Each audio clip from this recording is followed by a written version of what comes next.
Bismillahirrahmanirrahim. Assalamualaikum warahmatullahi wabarakatuh. Izin memperkenalkan diri, nama saya Lili Fitriani dari PAI kelas 1C. Di sini saya akan menjelaskan tentang landasan penelaah ilmu, ontologi, epistemologi, dan aksiologi untuk memenuhi tugas filsafat ilmu dari Bapak Arif Maulana SPDI MUD. Sebelum itu saya akan menjelaskan sedikit tentang apa itu filsafat. Filsafat adalah induk dari ilmu yang paling tua yang ada di dunia. Semua ilmu yang ada saat ini bersumber dari filsafat. Bisa dikatakan bahwa filsafat menjadi sumber dari semua pengetahuan yang ada saat ini. Filsafat sendiri berpikir secara mendalam, kritis, serta memecahkan ide di luar kebiasaan. Baik, yang pertama ada ontologi. Ontologi berasal dari bahasa Yunani yaitu ontos dan logos. Ontos artinya ilmu atau teori dan logos artinya ada. Jadi ontologi adalah ilmu yang mempelajari tentang keberadaan. Ontologi merupakan satu kajian ilmu yang paling tua dalam ilmu filsafat. Ide dari konsep ontologi itu dicetuskan oleh Plato yang memiliki konsep idea bahwa hakikat atau realitas sesungguhnya segala sesuatu itu ada di alam idea atau isi kepala.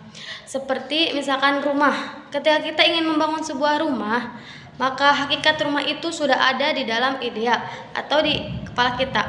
Yang sebelum dibangun itu pasti ada gambaran rumah di dalam idea atau kepala kita. Nah, jadi ontologi itu ilmu yang mempelajari tentang suatu hakikat atau keberadaan sesuatu. Kalau disederhanakan, ontologi itu berbicara tentang apa dan kenapa. Ketika kita mengaplikasikan ontologi terhadap suatu objek, di situ kita akan melakukan pemeriksaan atau analisis. Apa suatu itu ada atau tidak ada? Karena keberadaan dan realita itu terkadang menipu. Makanya di dalam ontologi kita akan belajar tentang membedakan antara penampakan dan kenyataan. Karena terkadang apa yang nampak itu tidak seperti realita.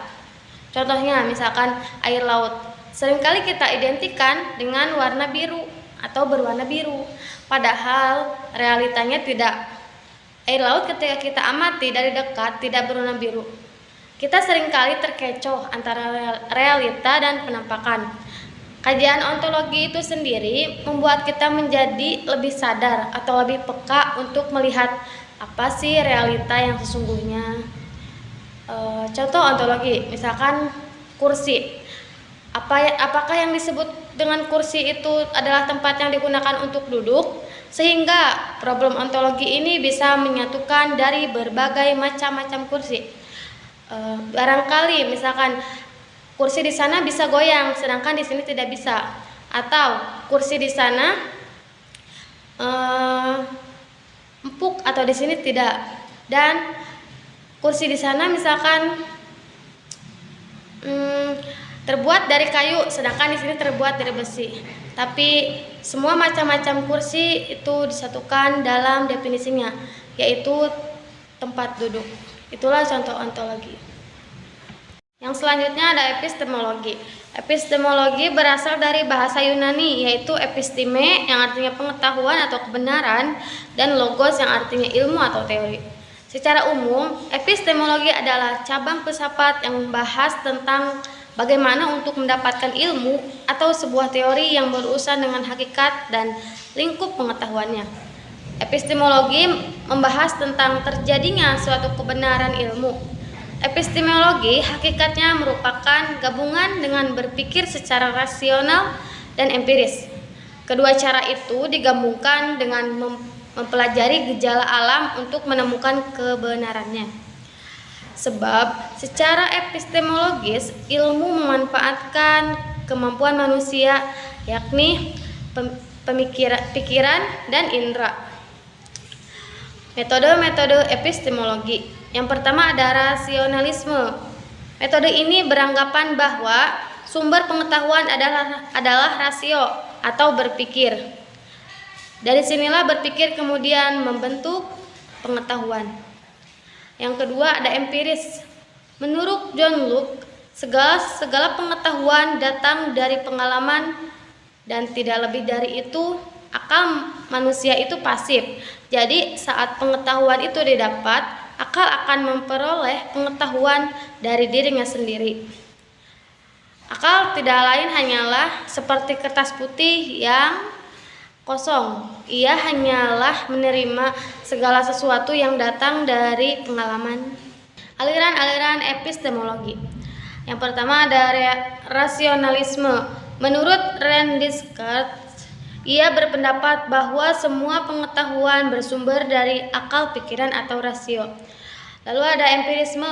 Menurut Aristoteles, empirisme adalah aliran yang mengatakan bahwa semua pengetahuan manusia diperoleh melalui pengalaman indera. Dan realisme mengatakan bahwa objek-objek yang ditangkap oleh indera adalah nyata. Aliran realisme ini bertentangan dengan aliran empirisme.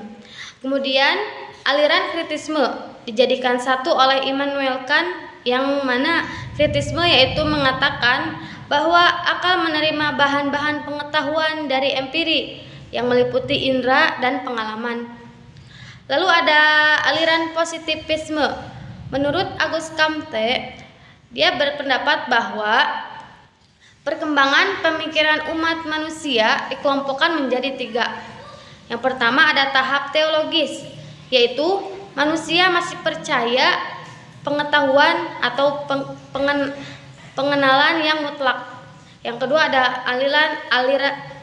ada tahap metafisis, yaitu pemikiran manusia berusaha memahami dan memikirkan kenyataan, tetapi belum bisa membuktikan dengan nyata.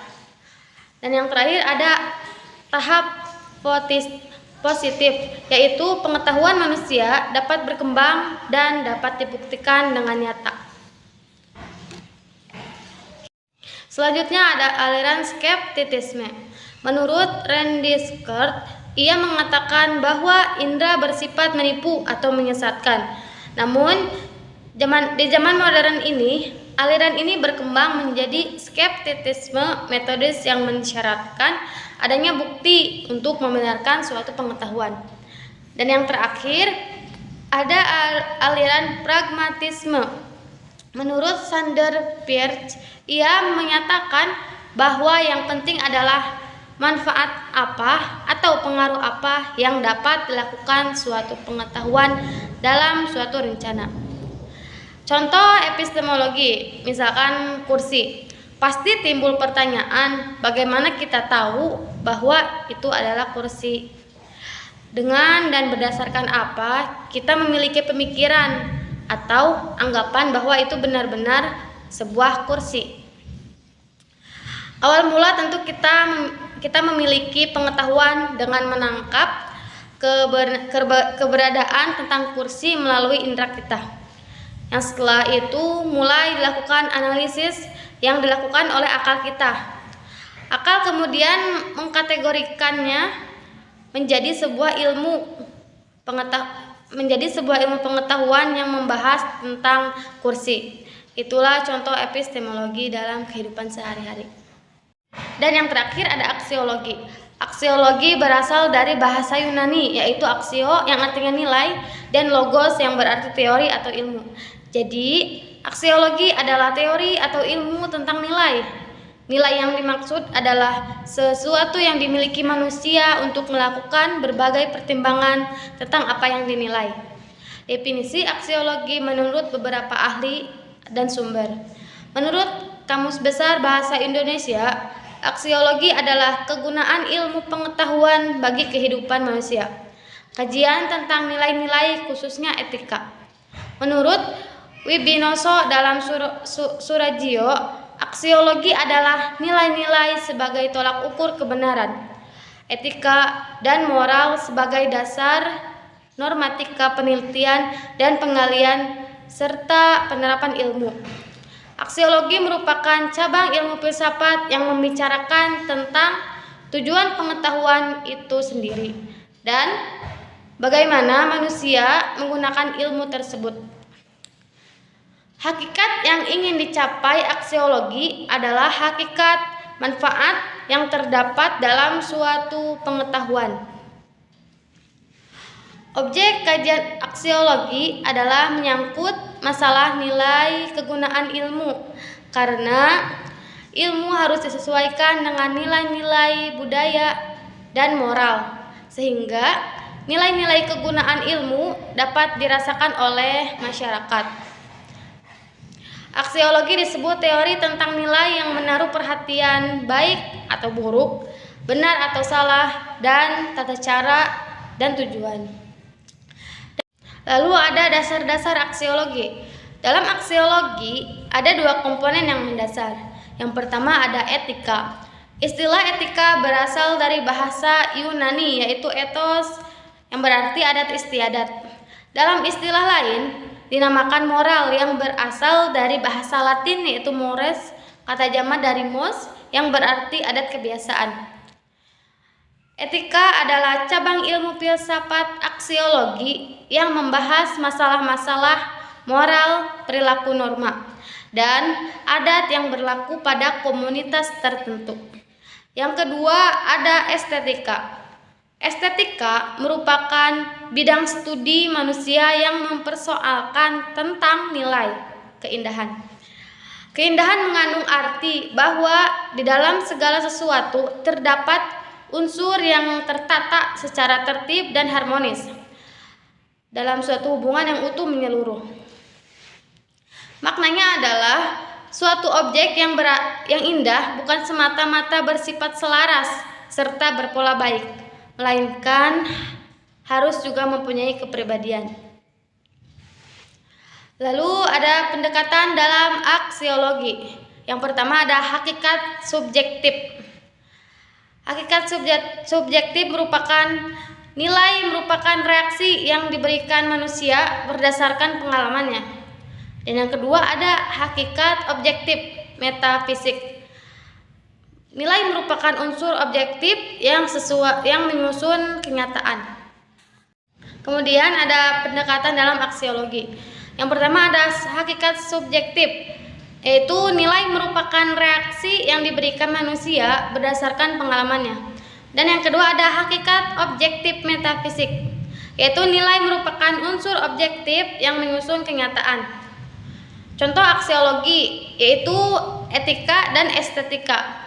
Bila kita telah memahami dan mengetahui tentang suatu pengetahuan, kemudian aksiologi ini akan membahas tentang manfaat yang didapatkan dari ilmu pengetahuan yang Anda dapatkan. Apakah ilmu tersebut dapat memberikan manfaat atau sebaliknya? Jadi, jika kita kaitkan dengan pengetahuan tentang kursi tadi, dapat memberikan manfaat dalam kehidupan sehari-hari. Itulah contoh aksiologi. Tadi kita sudah membahas tentang ontologi, itu berbicara tentang sesuatu itu ada atau tidak ada. Epistemologi berbicara tentang bagaimana sesuatu itu ada. Dan aksiologi ini membahas tentang nilai atau manfaatnya. Kalau kita aplikasikan dengan contoh-contoh tadi, kita akan berbicara tentang manfaat dari kursi atau kegunaan dari kursi. Baik, mungkin hanya sekian yang dapat saya sampaikan. Kurang lebihnya mohon maaf. Wassalamualaikum warahmatullahi wabarakatuh.